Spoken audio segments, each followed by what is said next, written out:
സാധിച്ചില്ല.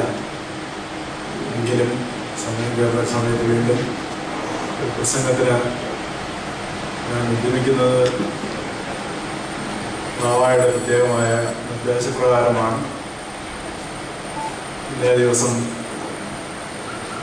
ധാരാളം സ്ത്രീകൾ ഇന്ന് നമ്മുടെ ദേവാലയത്തിൽ വന്നു ചേർന്നിട്ടുണ്ട്. അവർ ഇന്ന് ബാവ നേതൃത്വത്തിൽ നടക്കുന്ന ഈ ഉപവാസത്തോട് ഐക്യദാർഢ്യപ്പെടുവാൻ, ആ ഒരു ആത്മാവിൽ അനുഭവത്തിൽ അല്പസമയം ചെലവഴിക്കാനായിട്ടാണ് വന്നിരിക്കുന്നത് എന്ന കാര്യം ഞാൻ ഈ സമയത്ത് സ്മരിക്കുന്നു. അവർക്ക് സ്നേഹമുള്ളവരോട്, അടുപ്പമുള്ളവരോട് സ്ത്രീകൾ കാണിക്കുന്ന സ്നേഹം വളരെ വലുതാണ്. കർത്താവിൻ്റെ കുരിശിൻ ചുവട്ടിൽ പ്രത്യേക തസ്തികളൊന്നും ഉണ്ടായിരുന്നവരല്ല കർത്താവിൻ്റെ പീഡാനുഭവങ്ങൾ പങ്കുകൊണ്ടവർ. നേരെ മറിച്ച് കർത്താവിനെ അനുധാവനം ചെയ്ത സ്ത്രീകളാണ്. തിരഞ്ഞെടുത്ത ശിഷ്യന്മാർ ആരും തന്നെ, ഒരുപക്ഷെ അദ്ദേഹത്തിൻ്റെ പ്രിയ ശിഷ്യൻ എന്ന് പറയുന്നത് യോഹന്നാനാണെങ്കിൽ അദ്ദേഹവും മാത്രം അവിടെ ഉണ്ടായിരുന്നു. അവരവിടെ ഇരിക്കുകയും കർത്താവിൻ്റെ പീഡാനുഭവങ്ങളിൽ പൂർണ്ണമായി പങ്കുചേരുകയുമായിരുന്നു. ഒരു സ്നേഹത്തിൻ്റെ അനുഭവമാണ്, ഐക്യദാർഢ്യത്തിൻ്റെ അനുഭവമാണ്. ഇന്നേ ദിവസം സഭയിൽ പ്രത്യേക ചുമതലകളും പ്രത്യേക ഉത്തരവാദിത്വങ്ങളും അവർക്ക് നൽകിയിട്ടില്ല എന്ന് വരികയും അത്രമാത്രം സ്ത്രീകൾ ഈ ദിവസം വരികയും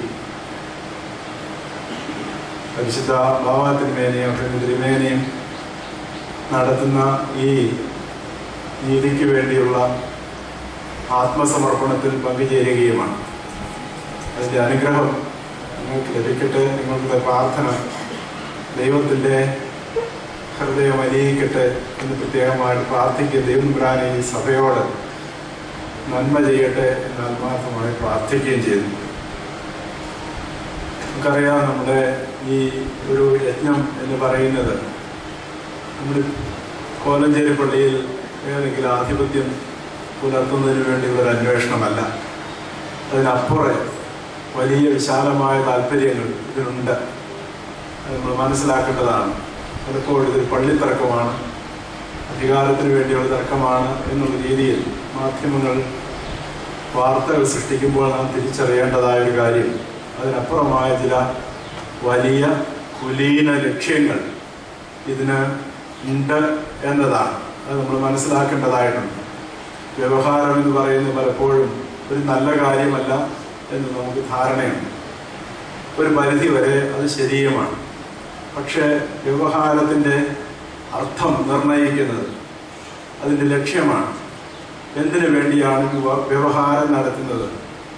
നീതി പുനഃസ്ഥാപിക്കുന്നതിനാണ്, ഐക്യം വീണ്ടെടുക്കുന്നതിനാണ് എങ്കിൽ അതിനർത്ഥമുണ്ട്. അതിനുവേണ്ടിയുള്ള നിരന്തരമായ അന്വേഷണവും പരിശ്രമവും യത്നവുമാണ് അതിനർത്ഥമുണ്ട്. അല്ലാതെ എന്തെങ്കിലും സ്വാർത്ഥ നേട്ടം ഉണ്ടാക്കുന്നതിനാണ് അതിനർത്ഥമില്ല.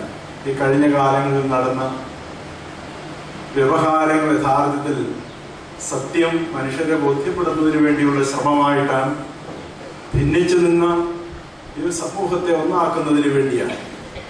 അത് നമ്മൾ മനസ്സിലാക്കേണ്ടതാണ്. ഒരു പ്രത്യേക സാഹചര്യത്തിൽ സഭ ഭിന്നിച്ചു. അതാ ആരെങ്ങനെയെന്നുള്ളത് അന്വേഷിക്കേണ്ട ഒരു കാര്യമല്ല.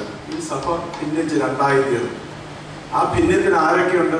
ഒരു കുടുംബത്തിൽ ഭിന്നിപ്പുണ്ടായി, ഒരു വീട്ടിൽ ഭിന്നിപ്പുണ്ടായി, പലപ്പോഴും ഒരു ഇടവകയിൽ ഭിന്നിപ്പുണ്ടായി. മനുഷ്യ ഹൃദയങ്ങളെ അകറ്റിയ ഒരനുഭവമായിരുന്നു.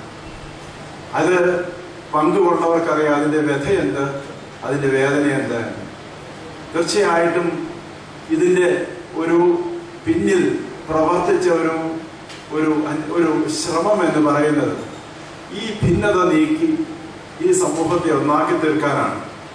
ആരുടെയെങ്കിലും എവിടെയെങ്കിലും ഭിന്നത ഉണ്ടായാൽ നമുക്ക് അത്ര തന്നെ ഫീൽ ചെയ്യില്ല. വീട്ടിൽ നിങ്ങൾ രണ്ട് സഹോദരങ്ങളുണ്ടെങ്കിൽ അവർ തമ്മിലൊരു ഭിന്നതയുണ്ടായാൽ അത് സൃഷ്ടിക്കുന്ന വേദനയും വ്യഥയും എന്തുമാത്രമാണ്, വലിയ വേദനയാണ്. അതുപോലെ തന്നെയാണ് യഥാർത്ഥത്തിൽ ഇവിടെയും നടക്കുന്നത്. ഒരു സഭാവിശ്വാസത്തിൽ ഒന്നിച്ച് 19 നൂറ്റാണ്ട് ഒന്നിച്ച് നിന്നൊരു സമൂഹം ഈ നൂറ്റാണ്ടിന് എവിടെയോ വെച്ച് പല പ്രാവശ്യങ്ങളിലായി ഉണ്ടായ വിഭജനത്തിൽ പങ്കുചേർന്നപ്പോൾ ആ സമൂഹത്തിന്റെ ഒരു ആത്മരോദനം, ഒരു ദണ്ഡം മാത്രമല്ല ഇവിടെയുള്ളത്. വ്യക്തിപരമായ അകൽച്ചയുടെ അനുഭവങ്ങൾ, തിക്തമായ ജീവിതാനുഭവങ്ങൾ വേറെയാണ് മലങ്കര സഭയുടെ മക്കൾ ഇന്ന് കഴിയുന്നത്. നമ്മളൊരിക്കലും ചിന്തിക്കരുത് ഇത് അവിടെയുള്ളവരെല്ലാം ദുഷ്ടന്മാരാണ്, തിന്മ ചെയ്യുന്നവർ മാത്രമാണ്. ഒത്തിരി മനുഷ്യർ തെറ്റിദ്ധരിക്കപ്പെട്ട് ശരി എന്താണെന്ന് അറിയാതെ കഴിഞ്ഞുകൂടുന്നുണ്ട്. അവര് പലപ്പോഴും മിസ്ഗൈഡാണ്. ഇന്ന് നേതൃത്വത്തിൽ പലരും വന്നെത്തിയിരിക്കുന്നവരെ സംബന്ധിച്ചിടത്തോളം സ്ഥാപിത താല്പര്യങ്ങളുണ്ട്, ദുഷ്ടമായ ലാക്കുകളുണ്ട്. അതിന്റെ അർത്ഥം ആ കൂട്ടര് മുഴുവൻ ഗുണമില്ലാത്തൊരു കൂട്ടരാണെന്നല്ല. നമ്മെപ്പോലെ തന്നെ നമ്മ ബന്ധുക്കളാണ്, തെറ്റിദ്ധരിക്കപ്പെട്ട് ചേർന്നവരാണ്. ഈ രണ്ട് കൂട്ടരും ഒന്നായി തീരുന്നതിന് ഉള്ള അന്വേഷണങ്ങൾ, പദ്ധതികളുടെ ഒരു കാര്യമാണ് കേസ് എന്ന് പറയുന്നത്, വ്യവഹാരം എന്ന് പറയുന്നത്. വ്യവഹാരത്തോടനുബന്ധിച്ച് നമ്മൾ പല കാര്യങ്ങളും നടത്തുന്നുണ്ട്. പ്രാർത്ഥന നടത്തുന്നില്ലേ, ജീവകാരുണ്യ പ്രവർത്തനങ്ങൾ നടത്തുന്നില്ലേ, സാമൂഹ്യ പ്രവർത്തനങ്ങൾ നടത്തുന്നില്ലേ, സന്യസ്തർ അവരുടേതായ രീതിയിൽ ഈ സഭയെ ശുശ്രൂഷിക്കുന്നില്ലേ, പ്രാർത്ഥനാലയങ്ങൾ ഇരുകൂട്ടർക്കുമായി തുറന്നിടുന്നില്ലേ പലയിടത്തും. അപ്പൊ നമ്മൾ ചിന്തിക്കേണ്ടതായ ഒരു കാര്യം, ഇവിടെ ഒരു അന്വേഷണം എന്ന് പറയുന്നത് ഇതെല്ലാം നടത്തുന്നത് ഈ സഭയെ വീണ്ടും ഒന്നാക്കി തീർക്കുവാനാണ്. ഈ നീതി അധിഷ്ഠിതമായ ഒരു ഐക്യം ഇവിടെ സൃഷ്ടിക്കപ്പെടുവാനാണ്. അതിനു വേണ്ടിയുള്ള ഒരു അന്വേഷണത്തിന്റെ ഭാഗമാണ് യഥാർത്ഥത്തിൽ ഈ വ്യവഹാരങ്ങളും അതിനെ തുടർന്നുള്ള കാര്യങ്ങളുമെല്ലാം. ഈ പള്ളിയെ സംബന്ധിച്ചിടത്തോളം വ്യവഹാരം പള്ളിയെ ഐക്യത്തിലേക്ക് നയിക്കുന്ന ഒരു സാഹചര്യം സൃഷ്ടിക്കുമെന്നുള്ളത് കൊണ്ടാണ് അത് അട്ടിമറിക്കുവാനായിട്ടൊരു ശ്രമം നടന്നത്. അത് നമ്മൾ മനസ്സിലാക്കണം. കാരണം ഇവിടെ നല്ല ഉദ്ദേശമുള്ള നല്ല മാനസികാവസ്ഥയുള്ള മനുഷ്യർ ഇവിടെ ഒന്നിക്കും. ഈ വലിയ പള്ളി വിട്ട് പോകുവാൻ അധികം പേരൊന്നും ഉണ്ടാവില്ല. ഒരുവിധം ഉള്ള ആൾക്കാരെല്ലാവരും ഈ സഭയിൽ ഇടവകയിൽ സമാധാനം ഉണ്ടാകുമ്പോൾ ഏകമായി തീരുകയാണ്. ആ ഐക്യം ഇവിടുത്തെ ശിഥിലീകരണ സാധ്യതകൾ സത്യത്തിൽ അവസാനിപ്പിക്കുകയാണ്. ഒരു മനസ്സും ഒരു ഹൃദയവുമുള്ള ഒരു ഇടവകയാക്കി തീർക്കുകയാണ്. തീർച്ചയായിട്ടും ചിലരൊക്കെ ഇതിന് പുറത്തു പോയെന്ന് വരും. അവർ വീണ്ടും അവരും തിരിച്ചു വരണമെന്നാണ് നമ്മുടെ ആഗ്രഹം എന്ന് പറയുന്നത്. അങ്ങനെ ഈ സ്ഥലത്ത് നമ്മുടെ കർത്താവിനെ സാക്ഷിക്കുവാനുള്ള ഒരു സമൂഹത്തെ ഒരുക്കിയെടുക്കുക എന്ന കുലീനമായ ലക്ഷ്യം ഇതിന്റെ പിറകിലുണ്ട്. അനീതികളുടെ മധ്യത്തിൽ, വിരുദ്ധതകളുടെ നടുവിൽ ഈ കുലീന ലക്ഷ്യവുമായിട്ടാണ് അഭിനന്ദ പിതാക്കന്മാരിവിടെ ഇവിടെ ഇന്ന് ഉപവാസം അനുഷ്ഠിക്കുന്നത് എന്നുള്ള കാര്യം നമ്മൾ മറന്നു പോകരുത്. നമ്മൾ ചിന്തിക്കേണ്ടതായ ഒരു കാര്യം, നിങ്ങൾക്കൊരു സഹോദരൻ ഉണ്ടാകട്ടെ, ഒരു സഹോദരി ഉണ്ടാകട്ടെ, അവര് വഴിവിട്ടു പോകുന്നതായ ഒരു സാഹചര്യം, അവർക്ക് തിന്മ ഭവിക്കുന്നതായ സാഹചര്യം ഒരിക്കലും നിങ്ങൾ ആഗ്രഹിക്കുന്നില്ല. നമുക്കറിയാം, ഒരു പ്രത്യേക സാഹചര്യത്തിൽ ഭിന്നിച്ച് വ്യവസ്ഥാപിതമല്ലാത്ത അധികാര ബന്ധങ്ങൾ കഴിയുന്ന ഒരു സമൂഹമായിട്ട് നമ്മുടെ സഹോദര സമൂഹം തീർന്നിരിക്കുകയാണ്. അവിടെ അധികാര സ്ഥാനങ്ങൾ തമ്മിലുള്ള ബന്ധങ്ങൾ വ്യക്തതയില്ലാത്തതാണ്. ഇടവക മെത്രാപ്പോലിത്തായും ഒരു ഇടവകയും തമ്മിലുള്ള ബന്ധം എന്താണ്? അവർ പറയുന്ന ഇടവക്കാർ തീരുമാനിക്കും, മെത്രാച്ചനുസരിക്കും. മെത്രാച്ചൻ പറയുന്നു, മെത്രാച്ചൻ പറയാം, ഇടവക്കാർ. ഇങ്ങനെയുള്ള അവ്യക്തമായ ബന്ധങ്ങൾ നിലനിൽക്കുന്ന ഒരു സമൂഹത്തിന് എന്താ സംഭവിക്കുന്നത്? അത് ശിഥിലമായി തീരും. അതിൽ നമുക്ക് സന്തോഷിക്കാൻ സാധിക്കുമോ? തീർച്ചയായിട്ടുമല്ല. വ്യവസ്ഥാപിതമായ ഒരു ജീവിത ബന്ധങ്ങളുള്ള, സഭയെ സംബന്ധിച്ച് ഭാവിയെ സംബന്ധിച്ച് വ്യക്തതയുള്ള ഒരു സമൂഹമായി യോജിച്ച് അവരുടെ അവ്യക്തത നീട്ടി ഒരു രക്ഷാസമൂഹമായി തീരണമെന്ന് നമ്മുടെ ആഗ്രഹമാണ്. അല്ലാണ്ട് ആരെങ്കിലും എന്തെങ്കിലും പിടിച്ചെടുക്കുവാനുള്ള, പലരും പറഞ്ഞു ആ പള്ളി നമുക്ക് പിടിച്ചെടുക്കണം. ഇതിന് പിടിച്ചെടുക്കേണ്ട കാര്യമല്ല. ഇത് വഴിമാറി ഒഴുകിയ രണ്ട് നദികൾ ഒന്നിക്കുന്നത് പോലെയുള്ള ഒരു അനുഭവമാണ്. ഇവിടെ ആരുടേതും മേലുള്ള ആധിപത്യമല്ല, സ്നേഹവും സമാധാനവും പരസ്പരം നല്ല കരുതലുമുള്ള, ദൈവ സാന്നിധ്യമുള്ള, ദൈവത്തെ സാക്ഷിക്കുന്ന ഒരു സമൂഹമായി തീരുവാനുള്ള ശ്രമത്തിന്റെ ഭാഗമായി നമ്മൾ ഈ വ്യവഹാരത്തെയും ഇത് തുടർന്നുള്ള കാര്യങ്ങളെയും മനസ്സിലാക്കേണ്ടതാണ്. എന്നാൽ ഇവിടെ തുറന്നു കിട്ടിയതായ നീതിയുടെ അനുഭവം അത് ഇവിടെ കിട്ടില്ല എന്നുള്ള സാഹചര്യം വന്നപ്പോൾ അനീതിക്ക് മുമ്പിൽ മുട്ടുമടക്കാൻ ഈ സഭയ്ക്ക് സാധിക്കരുത്. അതിന്റെ പേരിലാണ് ബാബാ തിരുമേനി പറഞ്ഞത്, എനിക്ക് ഈ പ്രശ്നം തീരുന്നത് വരെ ഞാൻ ഉപവാസം അനുഷ്ഠിക്കുന്നു പറയുന്നത്. ഇത് അദ്ദേഹത്തിന്റെ ഒരു മനസ്സിന്റെ ഒരു സന്തോഷത്തിന് വേണ്ടി ചെയ്തതല്ല. ഒരു അനീതി പ്രവർത്തിക്കുന്നു ഈ സഭയ്ക്ക് മുമ്പിൽ. ഈ ഇടവകയെ വീണ്ടും ഭിന്നിപ്പിക്കുവാനുള്ള ശ്രമം അത് ശക്തിപ്പെടുന്നു. ഈ ഭദ്രാസന ഇടവകയെ ഭിന്നിപ്പിക്കുവാനുള്ള ഒരു ശ്രമം ഇവിടെ നടക്കുന്നു. ഈ സഭയുടെ ഭിന്നത തുടർന്നു പോകുവാനുള്ള സാധ്യത ഇവിടെ ഉണ്ട് എന്ന് കണ്ടപ്പോൾ അത് അനുവദിക്കില്ല എന്നതിന്റെ ശക്തമായ ആത്മരോഷത്തിന്റെ പ്രകാശനമാണ്. അത് നമ്മൾ തിരിച്ചറിയേണ്ട കാര്യമാണ്.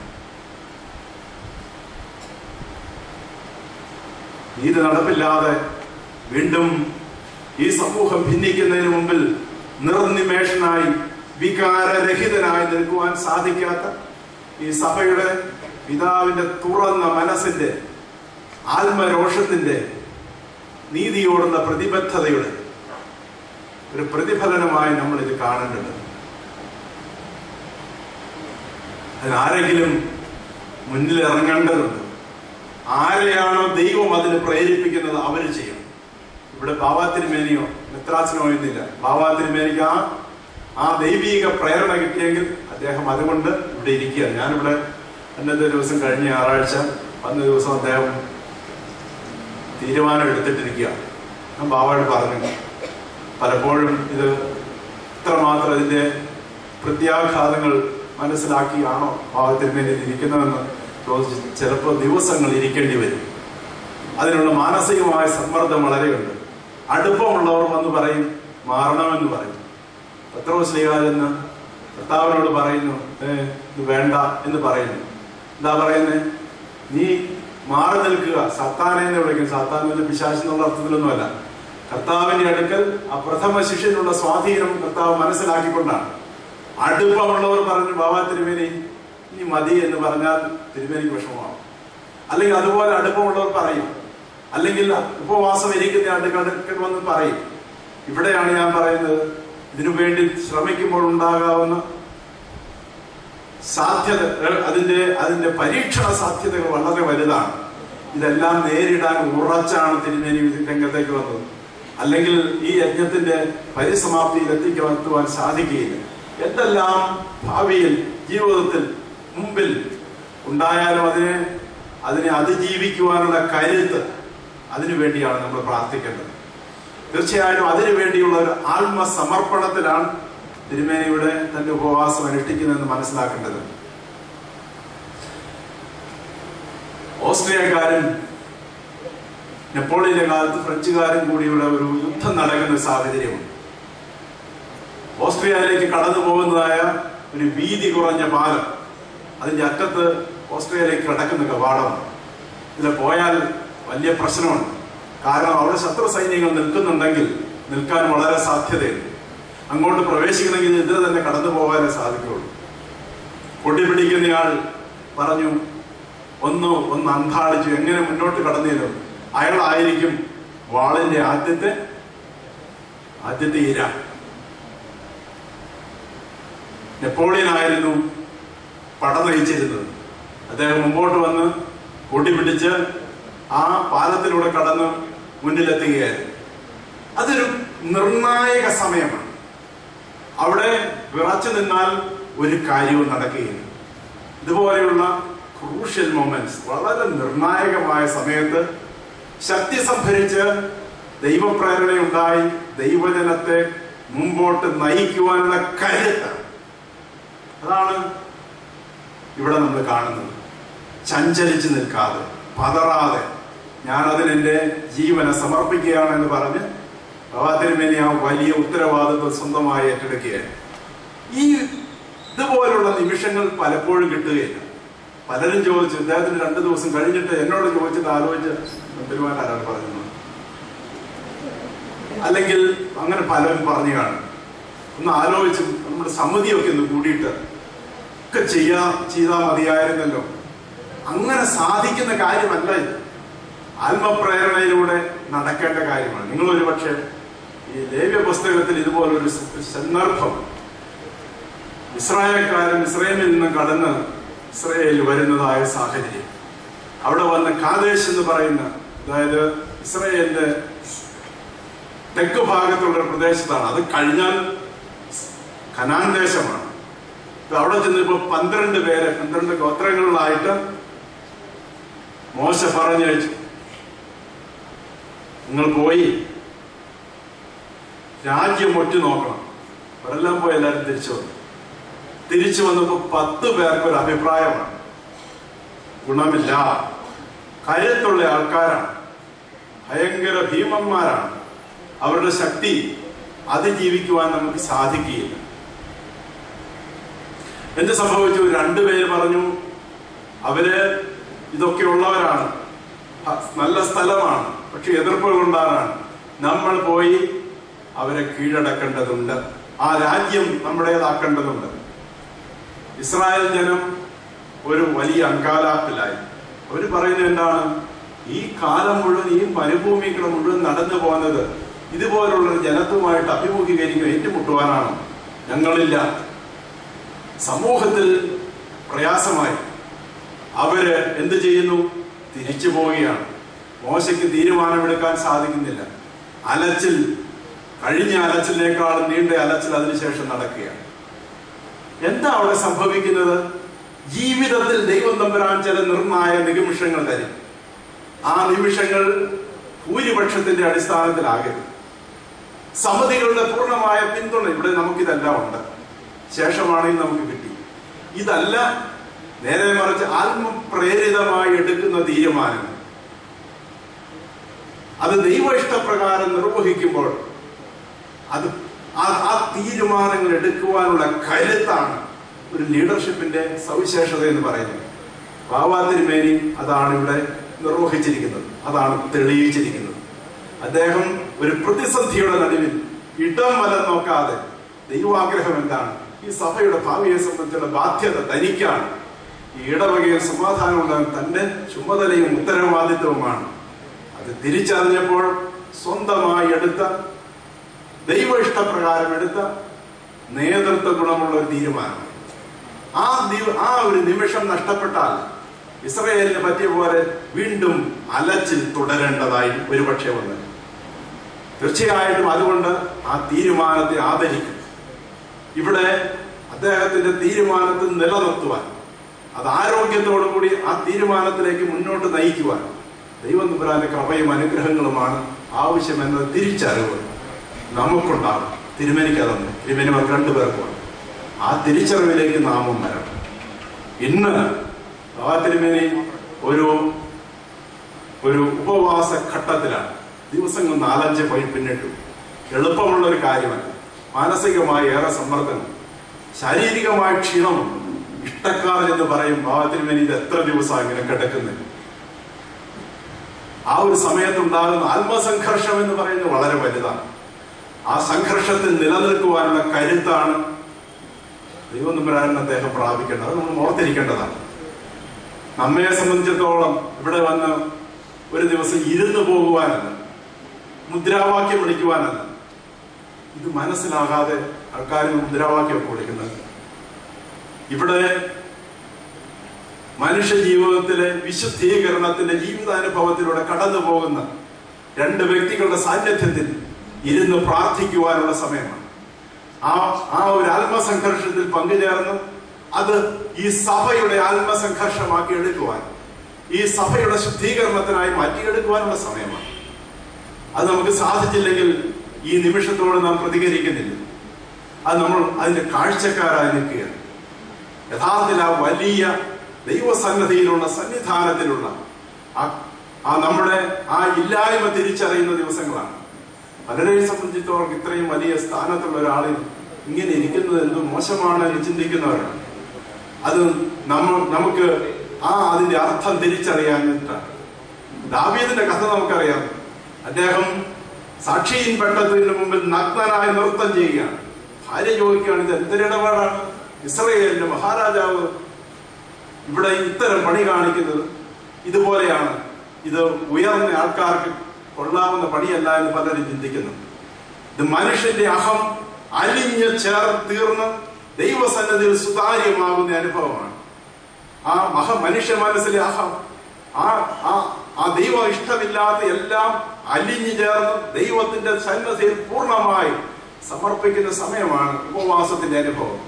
ഈ സഭയ്ക്ക് വേണ്ടി, സഭയുടെ സമാധാനത്തിന് വേണ്ടി, ഐക്യത്തിന് വേണ്ടി, നീതിക്ക് വേണ്ടി ദൈവസന്നിധിയിൽ ആ പിതാവ് സ്വന്തമായി പൂർണ്ണമായി സമർപ്പിച്ച് ആ ഒരു ലക്ഷ്യം മാത്രം ജീവിതത്തിൽ കാണുന്ന ഈ സമയത്ത് അതിനോട് ചേർന്ന് ഈ സഭാ സമൂഹം മുഴുവനും ഈ ഒരു പ്രക്രിയയിൽ പങ്കുചേരുന്നതിന്റെ ജീവിതാനുഭവത്തിന്റെ നിമിഷങ്ങളാണ് തിരിച്ചറിയേണ്ട കാര്യമാണ്. ഇവിടെ വന്ന് സാന്നിധ്യം കൊണ്ട് അദ്ദേഹത്തിന് പ്രചോദനം നൽകിയല്ല, യഥാർത്ഥത്തിൽ ആ ഒരു ആത്മസംഘർഷത്തിൽ പങ്കുചേർന്ന് ഈ സഭയുടെ മുഴുവനും ശുദ്ധീകരണവും വളർച്ചയും കരുത്തുമാണ്. സഭ എന്തുകൊണ്ടാണ് ഭിന്നിക്കുന്നത്? സഭയിൽ ആധ്യാത്മികത നശിച്ചു പോകുമ്പോഴാണ് സഭ ഭിന്നിക്കുന്നത്. എന്തുകൊണ്ടാണ് ഏറ്റുമുട്ടുന്നത്? അവിടെ മനുഷ്യ ജീവിതത്തിൽ ഉണ്ടാകേണ്ട ആ വലിയ ദൈവാനുഭവം നഷ്ടപ്പെട്ടു പോകുന്നതുകൊണ്ടാണ്. അല്ലെങ്കിൽ നമുക്ക് പൊറുക്കുവാനും ക്ഷമിക്കുവാനും സാധിക്കേണ്ടതാണ്. തീർച്ചയായിട്ടും അത് നമുക്ക് വീണ്ടെടുക്കേണ്ടതില്ലേ? ഈ സഭ ഇങ്ങനെ നിർജീവമായിരുന്നാ മതിയോ? ഇതിന്റെ കരുത്ത് ഇതിന്റെ ആധ്യാത്മിക ശക്തിയിലൂടെ നേടിയെടുക്കേണ്ടതാണ്. ഉപവാസവും പ്രാർത്ഥനയും വളർന്നെങ്കിൽ മാത്രമേ നാളെ സഭയ്ക്ക് നിലനിൽക്കാനൊക്കെയുള്ളൂ. ഇതിന്റെ ശക്തി നിലനിൽക്കാൻ ചോർന്നു പോയതായ ഊർജം തിരിച്ചെടുക്കാനൊക്കെയുള്ളൂ. അതിനുവേണ്ടിയല്ലേ ഈ പിതാക്കന്മാരുടെ കഴിയുന്നത്? ഇവിടെ വരികയും അതിനോട് ചേർന്ന് പ്രാർത്ഥിക്കുകയും ഉപവസിക്കുകയും ചെയ്യുമ്പോൾ ഈ സഭയ്ക്ക് വേണ്ടി ഇവിടെ മാത്രമല്ല അനേക സ്ഥലങ്ങളിൽ ഇന്ന് എറണാകുളത്ത് കൂട്ടിയ വരിക, അവിടെയെല്ലാം മനുഷ്യർ വളരെയധികം തടിച്ചുകൂടിയിട്ടുണ്ട്. ഈ പ്രവൃത്തി ദിവസം തന്നെ തീർച്ചയായിട്ടും ആ ഒരു അനുഭവത്തിലേക്ക് ഇതിനെ ചുറ്റിപ്പറ്റി നടന്ന് സിദ്ധാവ വിളിക്കുകയല്ല, ഈ ജീവിതാനുഭവത്തിൽ പങ്കുചേർന്ന് ഈ സഭയുടെ പരിവർത്തനത്തിന്, ഈ സഭയുടെ ആധ്യാത്മിക വളർച്ചയ്ക്ക് ഈ ഉപവാസം കാരണമായി തീർന്നെങ്കിൽ ഈ ഉപവാസം അനുഗ്രഹത്തിനാണ്. ഈ ഉപവാസം സാധ്യതയാണ്. ഇത് അടിച്ചേൽപ്പിക്കപ്പെട്ടതല്ല, നമുക്ക് വേണ്ടി ദൈവം തന്ന ഒരു സാധ്യതയായി ഇതിനെ തിരിച്ചറിയുവാൻ നമുക്ക് സാധിക്കും. തീർച്ചയായിട്ടും അതിലൂടെയാണ് നാം നമ്മുടെ നിലനിൽപ്പ്, നമ്മുടെ ലക്ഷ്യം നമുക്ക് കണ്ടെത്തുവാൻ സാധിക്കുന്നത്.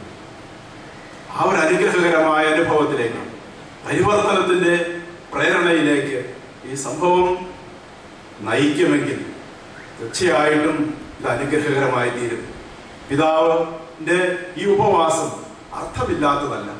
ആ അർത്ഥം കണ്ടെത്തുവാനുള്ള അന്വേഷണം നമ്മുടെ ഭാഗത്തുനിന്നുണ്ടെന്ന് മാത്രം. അതിൽ പങ്കുചേരുവാനുള്ള സന്മനസ്സും അതിൽ പങ്കുചേരുവാനുള്ള ത്യാഗവും നമ്മുടെ ഭാഗത്തുനിന്നുണ്ടാകുമ്പോൾ നടക്കുന്നത് വലിയ ദൈവ ഇടപെടലായിരുന്നു. ഒരു സംശയവുമില്ല. ദൈവം ഇടപെടുന്നത് ദൈവത്തിന്റെ കണക്ക് കൂട്ടലനുസരിച്ചാണ്. തീർച്ചയായിട്ടും ആ ദൈവിക അനുഗ്രഹങ്ങൾ, ദൈവിക ഇടപെടൽ ഇക്കാര്യത്തിലും എല്ലാ കാര്യത്തിലും ഉണ്ടാകും. ദൈവം കണ്ണടച്ചിരിക്കുന്ന ഒരു ദൈവമല്ല, കേൾക്കാത്ത ദൈവവുമല്ല. ഒരു മനുഷ്യന്റെ തലമുടി തലയിൽ നിന്ന് പൊഴിഞ്ഞു വീഴുമ്പോൾ അതറിയുന്നവനായ ദൈവമാണ്. ഈ സഭയിലെ ജനങ്ങളുടെ, സഭാംഗങ്ങളുടെ മനസ്സും ഹൃദയത്തിന്റെ സ്പന്ദനവും തിരിച്ചറിയുന്ന ദൈവമാണ്. അനുതാപത്തിലേക്കും തിരിച്ചുവരവിലേക്കുമാണ്. കുറ്റം വിധിക്കലിലൂടെ അല്ല നാം എവിടെയെങ്കിലും എത്തിച്ചേരുന്നത്. തീർച്ചയായിട്ടും ഈ കഴിഞ്ഞ കാലങ്ങളിൽ വന്നുപോയ കുറവുകളെല്ലാം തീർന്നു. ഈ സഭയെ ഐക്യത്തിലേക്ക് നയിക്കുവാൻ നമ്മുടെ ഈ പിതാക്കന്മാരുടെ ഉപവാസം തീരണമെങ്കിൽ നമ്മുടെ പങ്കാളിത്തവും നമ്മുടെ അനുതാപവും നമ്മുടെ പരിവർത്തനവും ആവശ്യമാണ്. തീർച്ചയായിട്ടും ദൈവം തമ്പുരാൻ ആ ഒരു അവസ്ഥയിലേക്ക് ഈ സമൂഹത്തെ, നമ്മുടെ സഭയെ മുഴുവനായി വഴി നടത്തട്ടെ എന്നത് മാത്രമാണ്. ഈ സ്ത്രീകളുടെ ഈ കൂടി വരവിൽ ദൈവം തമ്പുരാൻ അനുഗ്രഹകരമാക്കി തീർക്കട്ടെ എന്ന് പ്രത്യേകമായി ആശംസിക്കുകയും പ്രാർത്ഥിക്കുകയും ചെയ്യുന്നു. നിങ്ങളുടെ സഭയോടുള്ള സ്നേഹം, ആ സഭയോടുള്ള ബന്ധം, ഒരു സ്ഥാനവും മാനവും ഇല്ലാഞ്ഞിട്ടും നിങ്ങൾ കാണിക്കുന്നതായ വലിയ സ്നേഹം, അത് ദൈവം തമ്പുരാൻ നിങ്ങൾക്ക് സഹജമായി നല്ലതാണ്. നൈസർഗികമായി നിങ്ങളുടെ മനസ്സിൽ ചാലിച്ചു ചേർത്ത ഒരു കരുത്താണ്. തീർച്ചയായിട്ടും ആ ഒരു സ്നേഹവും കരുത്തും, കർത്താവിന്റെ കുരിശിൽ നിന്ന ആ സ്ത്രീകളുടെ കർത്താവിനോടുള്ള സ്നേഹം, ആ സ്നേഹം ഇന്നും ഈ സഭയോടും ഇതിന്റെ രക്ഷകനായ ക്രിസ്തുവിനോടും ഇതിന്റെ വഴി നടത്തുന്ന പിതാക്കന്മാരോടും നിലനിർത്തട്ടെ. അത് സഭയ്ക്ക് ശ്രേയസ്സനാകട്ടെ, ഐക്യത്തിനാകട്ടെ, സമാധാനത്തിനാകട്ടെ എന്ന് പ്രാർത്ഥിക്കുന്നു. പിതാക്കന്മാരുടെ യജ്ഞം ദൈവം തമ്പുരാൻ അത് അർത്ഥവത്താക്കി അത് പൂർത്തീകരിക്കട്ടെ എന്ന് പ്രാർത്ഥിക്കുന്നു. വന്നു ചേർന്ന് എല്ലാവരെയും ദൈവം അനുഗ്രഹിക്കട്ടെ.